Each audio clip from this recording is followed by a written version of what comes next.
Na načelni ravni je tak predlog dober, vendar je treba pri tem upoštevati nekaj stvari, ki so pomembne, ko hočeš kaj takega uvesti.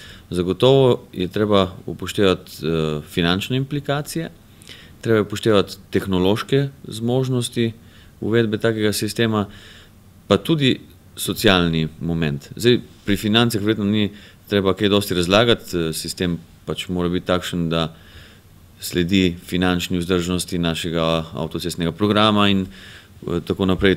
To so vsebine, ki jih že poznate. Potem glede tehnoloških zadev je pa stvar naslednja. Ti moraš imeti potem sistem, pri katerem se ve tisti, ko kupuje vinjeto, kakšno vinjeto kupi in seveda sistem nadzora tega, ali ima takšno vinjeto, kot jo za takšen avtomobil mora imeti, kar pomeni, da čisto izvedbeno je stvar razmeroma zapletena, precej bolj enostavno sicer v nekem elektronskem cestninjenju, kjer bi recimo nekdo, ko bi kupoval dobro imetje, moral pokazati recimo svojo tisto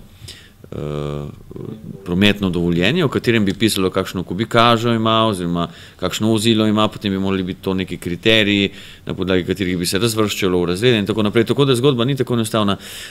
Socialni vidik je pa tudi tisti, ki me zanima in ki bi ga bilo treba presoditi. Namreč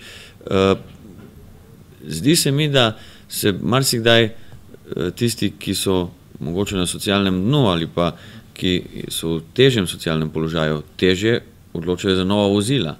In bi torej oni, zaradi tega, ker so že tako ne predstavljajo bogatega dela družbe, potem morali še več plačevati, torej tudi ta socialni, torej recimo cestnin, tudi ta socialni vidik bi bilo treba presoditi. Kaj bi to pomenilo za nekatere ljudi v družbi in kaj bi to pomenilo za bogate ljudi, kaj bi to pomenilo za tiste ljudi, ki imajo nekoliko manj denarja. Tako da vse te vidike bi bilo treba presoditi v nekem procesu morebitnem uvajanja takšne vsebine. Ni tako enostavno samo reči, to bi uvedli, mi smo za, ampak je treba vse te stvari presoditi, ker dobi potem stvar drugačne dimenzije.